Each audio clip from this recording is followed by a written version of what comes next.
예, 잘들 지내셨죠? 네. 그래, 오늘 또 인간에 대해서 보다 더 깊이 있게 공부해 보겠습니다. 성부와 성자와 성령의 이름으로 아멘.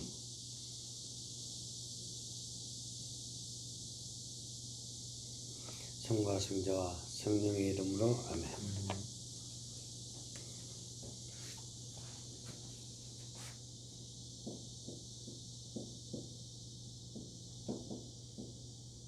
제가 질문해 볼게요. 인간이 몇 가지 방법이 있다고 생각하십니까? 인간에 대해서 우리가 몇 가지로 얘기할 수 있다고 생각하세요? 100가지? 1000가지? 인간이 70억이니까 지금 현대인이 70억까지? 그렇게 볼 수도 있겠으나 인간은 하여간 크게 한번 구분을 해보면은 세 가지로 구분해 볼 수가 있습니다. 이 역사를 통해서 볼 적에 특별히 르네상스 이후에, 그러니까 지금부터 500년 됐습니다. 500년 전부터 인간에 대해서 집중적으로다가 학문적으로다가 정리가 된 인간 이해를 볼 적에 하나는 실증주의적, 하나는 합리주의적,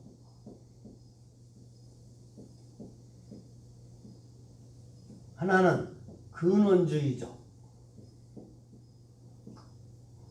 제가 3시간에 걸쳐서 이거 하나하나를 갖다 설명을 드리는데 이거는 역사에 분명히 있었던 사건들을 가지고 학자들이 이거 정리를 해낸 것입니다.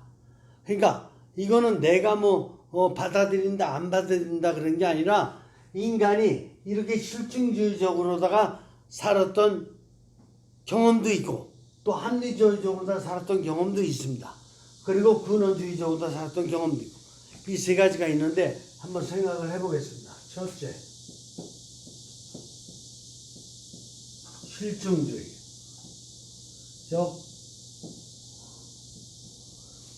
여러분들은 어떤 것이 인간을 가장 적합하게 설명을 해낸 것이다. 이렇게 한번 여러분들이 골라보셔요. 첫 번째, 세상은 인간과 사물로다가 이렇게 존재한다고 볼 수가 있겠습니다. 인간과 사물. 그런데 실증주의적 견해에 있어서는 인간과 사물의 형성을 구분하지 않는다. 이게 대단히 중요합니다. 인간의 형성이든 사물의 형성이든 똑같은 거다. 좀 더 보죠. 세상에 있는 모든 힘들은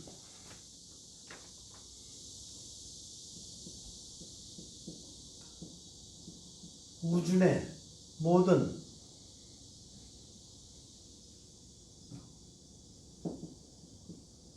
힘들은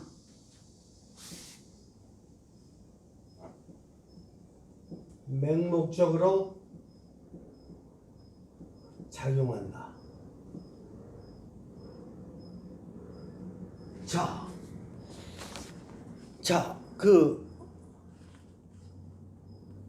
개구리가 논바닥에서 막 뛰어다니고 그러는데 무슨 의도가 있습니까? 맹목적입니까? 맹목적이라고 볼 수가 있겠죠. 그 산에 소나무가 막 자라나는데 어떤 의도가 있습니까? 어떤 사람이 이거 소나무 갖다가 아주 그냥 굉장히 멋진 작품으로 쓰겠지 그래가면서 의도를 갖고 자라납니까? 아니면 맹목적입니까? 이렇게 어항에 있는 금붕어가 이렇게 모이를 주면 아주 맛있게 잘 먹는데 그게 어떤 의도가 있어서 잘 먹는 것이에요? 맹목적이에요?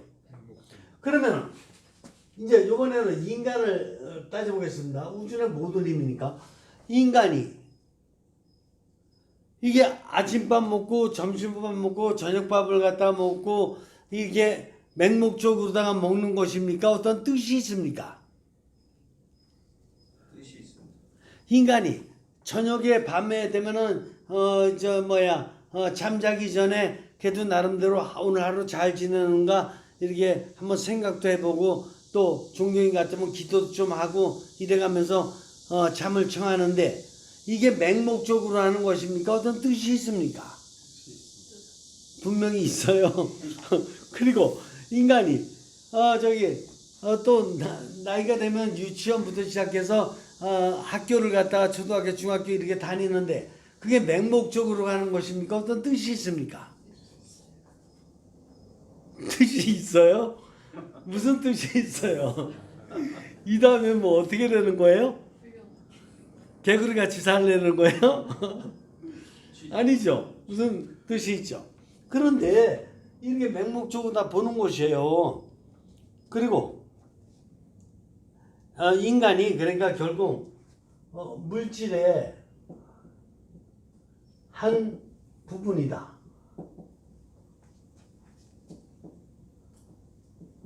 인간도 마찬가지로 물질의 한 부분을 이룰 따름이다라는 거예요. 그러니까 식물, 동물, 광물, 모든 것과 마찬가지로 물질의 한 부분을 따름이라는 거예요. 그리고 인간적 생명을 자연 가운데 다치기 쉬운 한 파편, 다치기 쉬운 한 파편으로 이거는 인간의 나약함을 얘기하는 것입니다.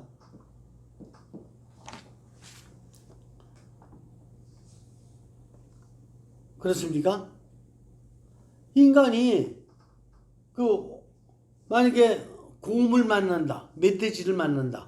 그러면은 어떻게 누가 더 센 거예요? 물론 총이나 칼 가졌을 적에는 좀 셀지 모르겠지만 그냥 자연적인 상태로 보면은 인간이 더 세다고 볼 수 없잖아요.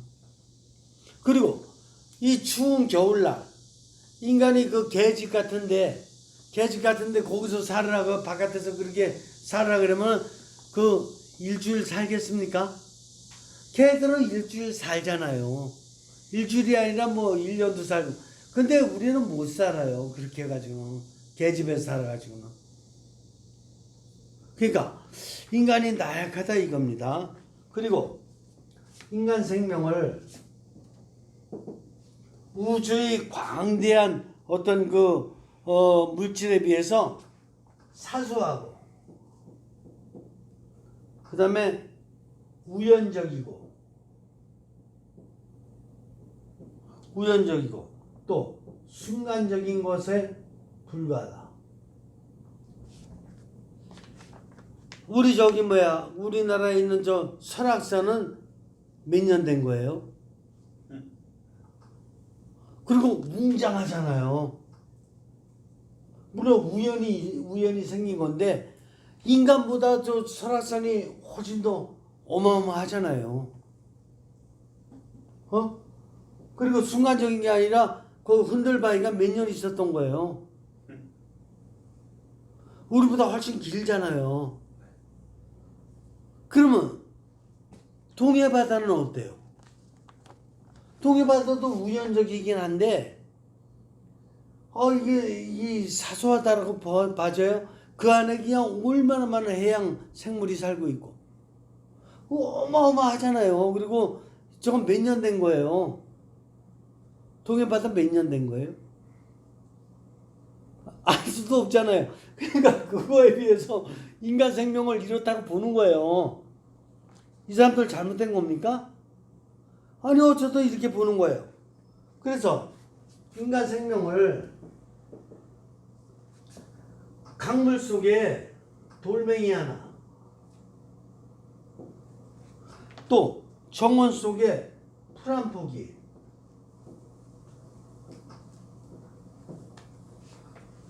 그리고 하늘에 있는 별의 한 파편,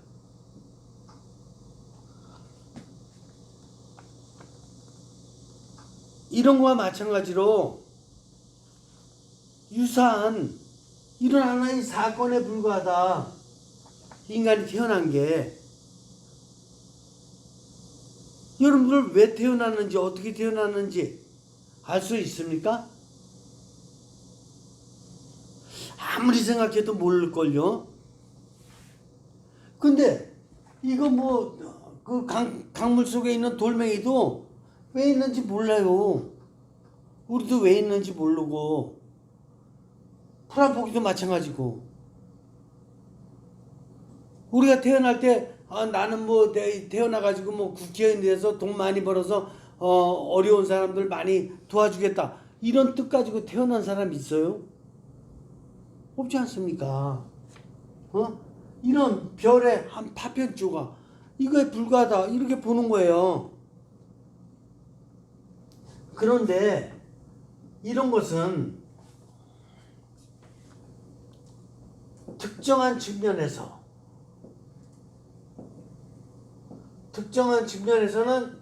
이게 맞습니다. 특정한 측면이 게 뭐냐? 나를 놓고 보면은 육신이 있지 않습니까? 정신이 있고, 그 다음에 영이 있습니다. 이 중에서 어떤 측면이 맞을 것 같아요?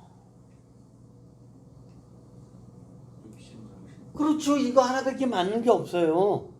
정신은 이런 게 아니에요. 밥 한 끼 먹는 것도, 아니면 잠 한 끼 자는 것도, 옷 입는 것도 다 맹목적이 아니에요. 다 무슨 뜻이 있어서 했던 거지. 근데 육신적으로만 보면은 이런 측면이에요. 나약하고, 오히려 어떻게 보면 다른 산보다도, 바다보다도, 짐승보다도 더 나약해요. 어떤 의미에서. 그러나 인간에게는 무슨 능력이 있어요? 인간에게는 사정 능력이 있어요. 다른 이런 사물들은 사정 능력이 없어요. 물론 짐승들 같은 경우에는 아주 미미한 사정 능력이 있어요. 그래서 저보다 더 센 동물들이 오거나 그러면 도망갈 수 있다든가, 이런 아주 미미한 사정 능력은 있어요. 그러나 인간과 같은 사정 능력이 있을 수는 없어요. 그리고 우리 인간은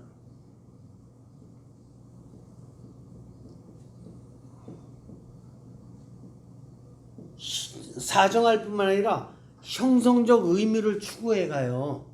그 뭐냐? 초등학생은 초등학생 나름대로 이제 나약하지만 그래도 형성적 의미를 찾는 거라면, 대학교 들어가면은 형성적 의미를 엄청 많이 찾아내요. 그리고 나이가 들면 들수록 점점 더 형성적 의미를 많이 찾아낼 수 있는 능력이 있는데, 걔 커졌다 그래서 형성적 의미 찾아내요? 호랑이가 커졌다 그래서, 돼지가 커졌다 그래서 형성적 의미가 새끼였을 때보다 훨씬 커요? 안 그렇죠. 이게 인간의 차이가 나는 거예요. 또 이런 것도 생각해 볼 수 있어요. 인간의 이런 사정 능력과 형성적 의미는 어디다가 주입시킬 수 있느냐?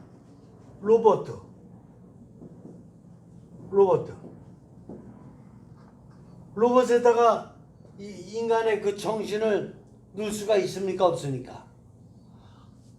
그래서 저 알파고가 이세돌을 이겼잖아요.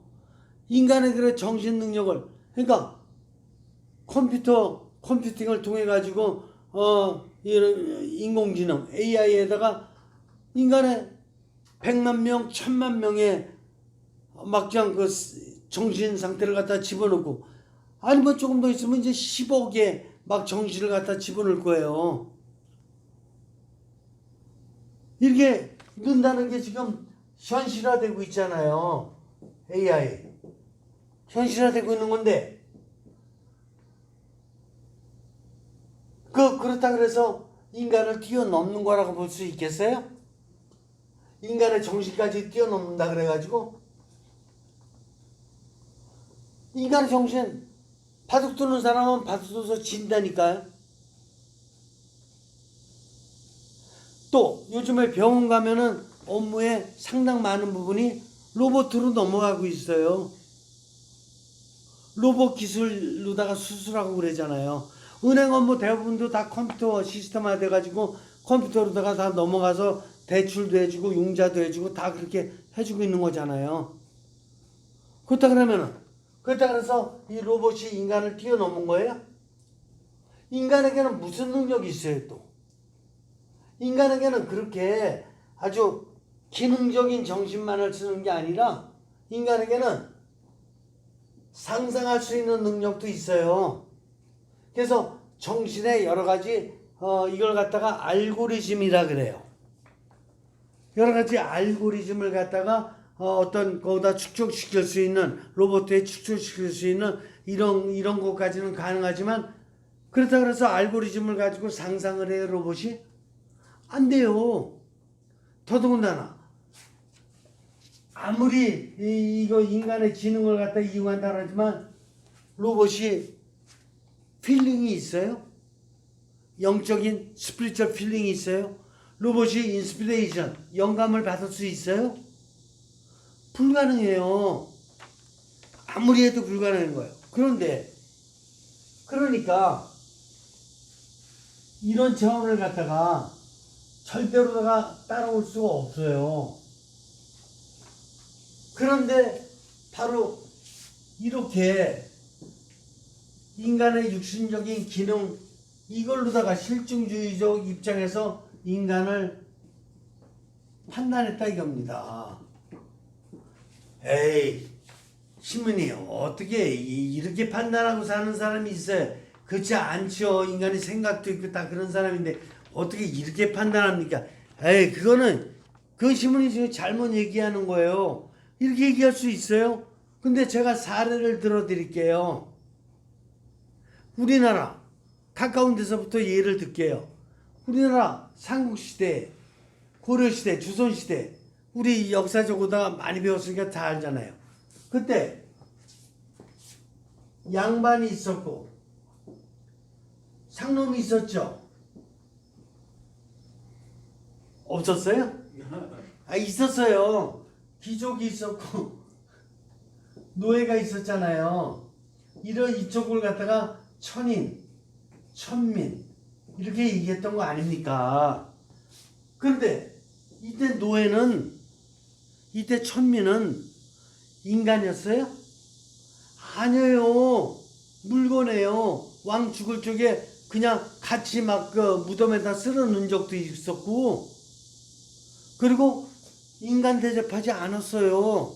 이거는 그냥 노예 신분 한번 가지면 자녀 놔도 그냥 계속 노예예요.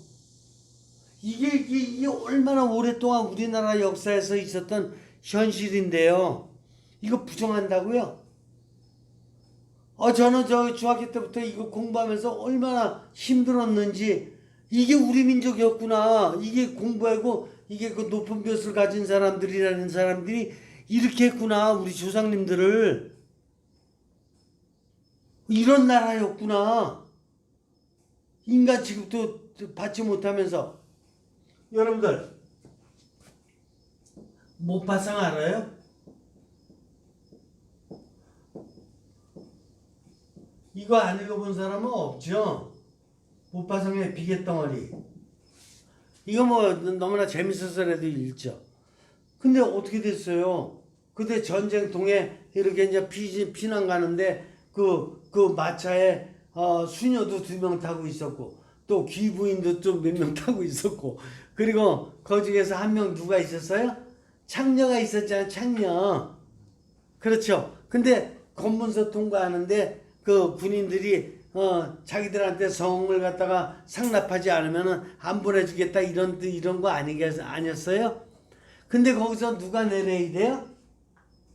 누가 내려야 되죠? 가장 비참하게 살았던 창녀가 또 이 창녀가 또 그 평생을 비참하게 살았는데 또 더 비참하게 살아야 돼요? 그럼 또 누가 내려야죠? 수녀가 내릴 것 같아요? 귀부인은? 아니 저는 답은 모르는데 누가 내렸어요? 여러분들이 맞춰야지. 누가 내렸냐고요? 그때 여러분들 같으면 누가 내려야 돼요? 이때 창녀가 내리잖아요. 그러면 이 내린 창녀는 인간 대우 받았어요? 아니에요. 비계덩어리예요. 비계덩어리. 돼지 비계덩어리 삼겹살이랑 똑같은 거예요. 여러분들 우리나라에서 일제시대 때 일본 사람들이 왜 군대 위안부로 썼잖아요. 위안부로 간 사람이 뭐예요? 비계덩어리예요. 돼지고기 삼겹살. 아니었습니까? 거기 갔을 때 돼지고기도 그렇게는 안 다뤘을 거예요. 돼지들도. 그 여러 사람이 달려들어서 그냥 막 오늘은 이 사람 막 시간대별로다가 그냥 어떤 하루에도 열 번 이상씩 막 이렇게 성희롱하고 이게 매일 되고 이게 군대 위안부잖아요. 그게 인간이라고요? 아니에요. 물질로 다 다른 거예요. 일본 사람들이 다 나쁜 건 아니었으나 그 정치하는 사람들 이 사람들의 그 근성이 얼마나 어떤 모습인지 단적으로 볼 수 있어요. 여러분들 내가 근거로도 한번 얘기할게요. 일본에 이거는 중요하니까 여기다 적어야 돼요.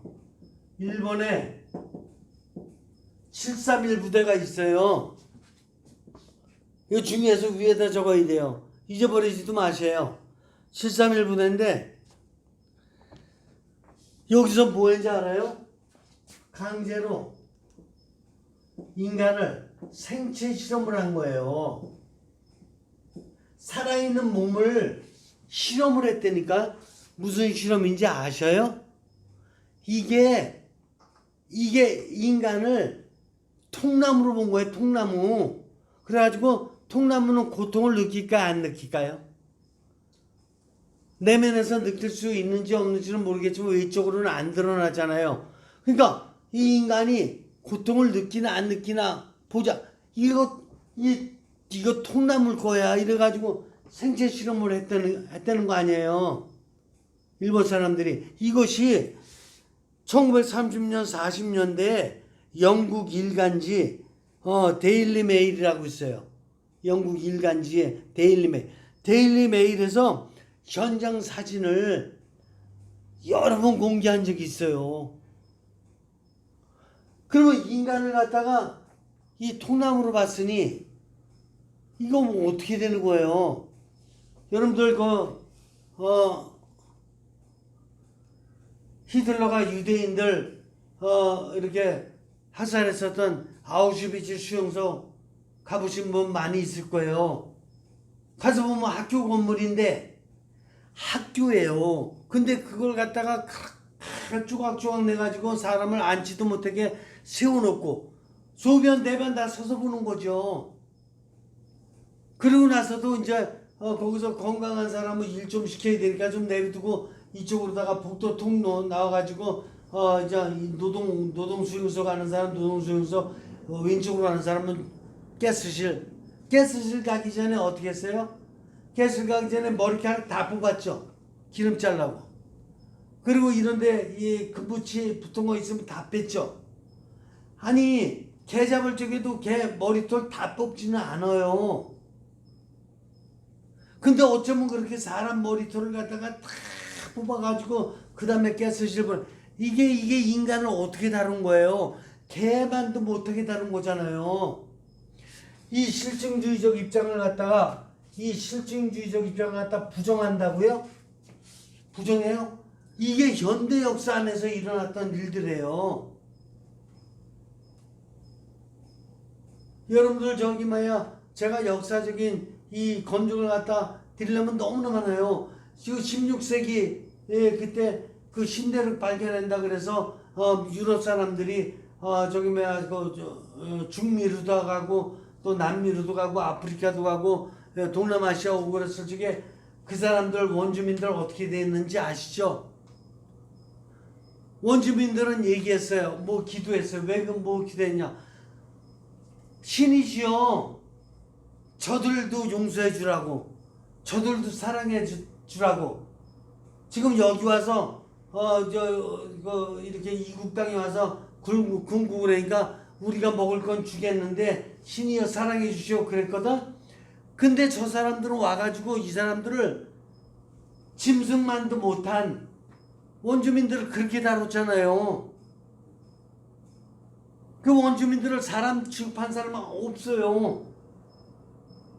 막 태우고. 미국 저 원주민들은 특별히 어떻게 했어요? 미국 원주민들 데려다가 그 남부에 가면은 사막 있잖아요. 남부 사막. 거기 꽃뱀들이 막 우거리는데 원주민들 다 거기다 갖다 보내든지 아니면 산속 깊은 산속에 보내가지고 죽든지 깊은 산속에서 깊은 산속 들어간 사람이 인디안 레저베이션이 된 거예요. 그레이트 스모크 마운틴이라고, 그레이트 스모키 마운틴이라고 유명해요. 동부에 있는. 근데 그 엄청나게 큰 그레이트 스모키 마운틴, 얼마나 크고 그 스모크가 있고 산이 있으면 그레이트 스모키 마운틴이라고 정해놓고 거기 인디언들을 다 몰아넣는데 그게 백인들이 했던 일이에요. 똑똑하다는 유럽의 선진국 사람들이. 이게 인간들을 갖다가 어떻게 본 거예요? 원주민들 인간이에요, 아니에요? 아니라고요? 인간이죠. 어떻게 보면 우리보다 영이 더 깨끗한 사람들이에요, 맑고.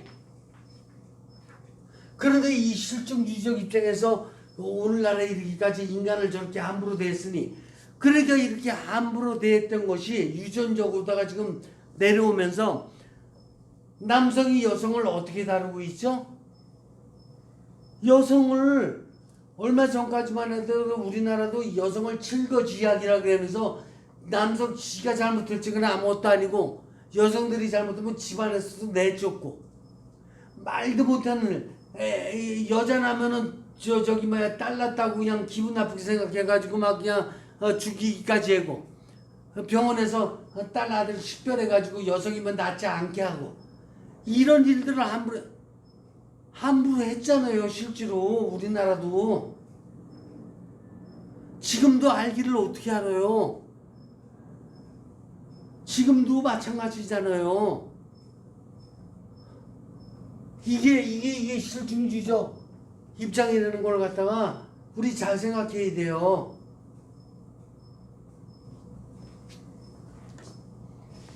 이런 식으로다가 인간을 이렇게 이해하면서 지냈던 것도 엄청 많다라는 것을 생각을 해보면서 우리 인간에 대해서 다시 한번 진지하게 생각해야 돼요, 안 해야 돼요? 해야 됩니다. 지금 쉽게 인간이랍시고 쉽게 막 그냥 살 때가 아니에요. 나 잘 된다 그래서 뭐 되는 게 아니에요. 지금 내가 혼자 국회의원 되고 내가 대통령 된다고 되는 세상이 아니에요. 지금 진지하게 다시 한번 인간이 누군지를 생각을 해야 될까 이렇게 봅니다. 오늘 여기서 마치겠어요. 자, 성부와 성자와 성령의 이름으로